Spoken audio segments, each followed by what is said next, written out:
two young victims of last month A massive car bomb exploded outside of a large federal building in downtown. died in a speeding car in Paris, apparently trying to evade. Investigation into the high school massacre is slow-moving and dangerous. The two gun... A massacre of 4 college students in the middle of the night, so horrific.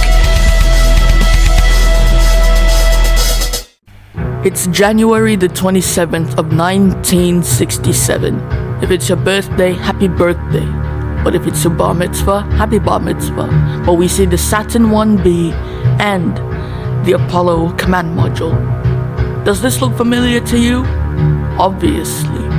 Because this is the mission for Apollo 7. Wrong. This is the mission for Apollo 1, in which 3 astronauts were killed in a flash fire, in which we'll show you more. Cause this is a recreational documentary video, in which we ask, why did it happen? Why did it end in tragedy?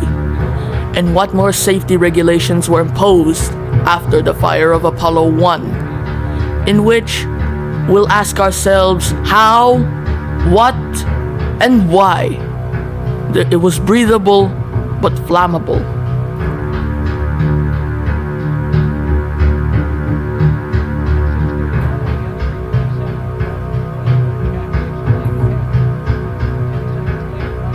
January the 27th of 1967, and there, hell will break loose. The Apollo 1 fire was an accident happened on January the 27th of 1967 at Launch Complex 34 in Cape Canaveral, Florida. And as you can tell from the previous episodes on Season 2, Cape Canaveral is a launch site that you have recognized. Well, you know, but anyways, the tragedy happened after a spark in the command module, or Apollo command module, ignited in the pure oxygen pressurized spacecraft, killing all 3 on board. Here we see the Apollo 1 command module hatch, which is bolted shut, and inside are the Apollo astronauts. 2 are veterans, while 1 is a rookie. The man on the far right is Gus Grissom, in which a veteran of NASA, he had flown on several missions, including the Mercury, Redstone 4, and Gemini 3. The man in the middle is Ed White, another veteran of the astronaut corps, flying on Gemini 4, the first American to walk in space. The final man is Roger B. Chaffee, an ex-spy plane pilot who flew on reconnaissance missions during the Cuban Missile Crisis. The following green screen backgrounds are the photos of the following crew members. And I know that I don't wear glasses, but for the sake I have to wear these because I cannot see small font properly. But anyways, the primary crew are command pilot Virgil Ivan Gus Grissom. This was to be his 3rd space flight. The senior pilot was Edward Higgins White II, otherwise known as Ed White. He was the first American to walk in space. Yeah, first American, because the first person was a Soviet. The rookie astronaut or pilot was Roger Bruce Chaffee, a former spy plane pilot who worked on reconnaissance missions during the Cuban Missile Crisis. The astronauts are sitting inside peacefully, but little to no avail. There are technical issues in the spacecraft, because before we went to the moon, there were a few technical issues with the entire command module in its entire self, because even though it's on board the Saturn 1, it was a very early design. It was a Block 1 command module, in which there were characteristics, and characteristics included, well, pressurized with pure oxygen, and there it had fireproof materials, and also it had fireproof spacesuits, and they were replaced with the Block 2. But the other thing that was replaced was none other than the backup crew, in which the original backup was replaced. There were two backup crews in which I know, and yeah, those two backup crews had flown on separate missions. The original background crew from April to December of 1966 was James A. McDivitt, David R. Scott, and Russell or Rusty Schweikart. This is the crew of Apollo 9 if you knew, in which I knew because I'm a know-it-all, not a nerd.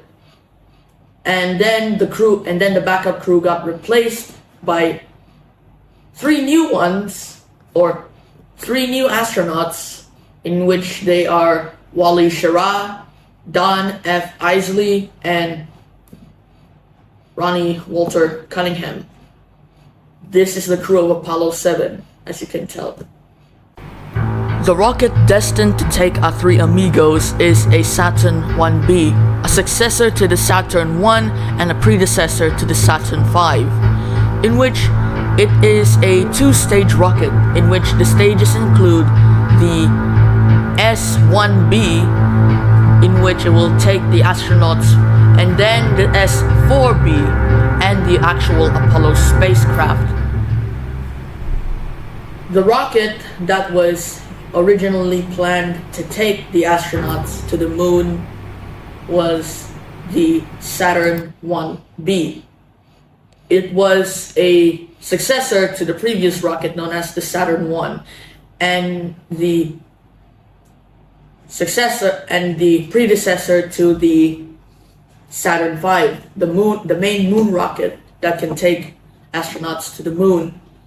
It was a plugs out test, so technically they didn't launch. And yeah, a lot of things went wrong. So many stuff went wrong. Right now, it's almost launch time. It's already 1 p.m. and the astronauts are ready to feel the first journey to the moon. So the stage is now yours, DiMarzio. Take on. It's all yours. Bring out the floor, boys. He's gonna tell the rest. By 1 p.m., the three astronauts arrived in Launch Complex 34, where they boarded CM-12. The doors were locked, and it was a very early hatch design, as you can see here on the background. And yet, things were going as planned until ultimately the spark happened. I'm not talking about the spark by the cabin crew, like the nah, it's not that kind of spark. Here is where Grissom is seated below, and the spark will happen in this area. 6 p.m. Launch Complex 34. The Apollo command module is already going well. Gus Grissom replies, "How are we gonna enter the moon if we can't talk between 2 or 3 buildings?" And then Mission Control replies with, "They can't hear a damn thing that you're saying." Grissom replies, "Jesus Christ," and then repeats his phrase again. I said, "How are we gonna enter the moon if we can't talk between 2 or 3 buildings?" 1 minute later, all 3 crew noticed a spark. The spark, which was fueled by an electrical short due to unprotected wires, began to ignite. Ultimately, due to the flammability of all of the materials due to oxygen, it ultimately started to burn up. Ed White goes, "Hey, we've got a fire in the cabinet." It could have been White, or it could have been Grissom, but what can we know from all material? But what can we know is that it was Grissom. "Hey, we've got a fire in the cockpit." Ed White is just busy trying to escape from the hatch, which was already bolted shut with 7 bolts, which was not the ideal hatch design. In which Roger Chaffee goes, "We've got a bad fire! We're burning up in here!" And then a scream was heard. And then the command module, imploded reverse, but it didn't. It exploded, but it didn't blow pieces everywhere. It was that tragic. Everything was put into a high pressure. Even if the bolts were removed in time, the hatch opened inwards, but due to the high pressure, sealed shut. Even after the Apollo 1 tragedy, the astronauts are still immortalized in tribute.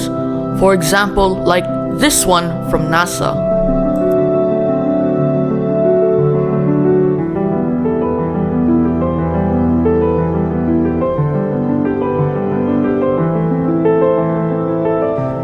Apollo 1 was, with all doubt, a terrible tragedy. We remember the loss of those lives. We don't stop our quest, we don't stop our mission, but we continue to move forward in that mission of scientific discovery. After the disaster, the entire National Aeronautics and Space Agency, or NASA for short, hey, I'm wearing their merch, were taken to court in which each representative was not there were some speculations that an Allen wrench caused the fire, even though Allen wrenches are not sharp. Then it was the spark theory, which was then confirmed. Finally, on the last day of the court trials for Apollo 1, Apollo 8 astronaut Frank Borman closed the case. All 3 astronauts are resting peacefully. 2 are buried at the Arlington National Cemetery. Ed White is buried with his family. There had never been an Apollo flight ever since Apollo 1. It wasn't up until 1967 when Apollo 7 launched with the backup crew for Apollo 1, Wally Schirra, Don F. Isley, and Walter Cunningham. That is the last time a tragedy happened until 1986. Go watch the previous episode to talk about what I mean by 1986. So yes, we have learned about the Apollo 1 tragedy and how that claimed 3 lives in 1967. And right now, we'll just say good night, good luck, and good morrow, and a farewell. And thanks for watching Disasters of Yesteryear Season 3, Episode 1.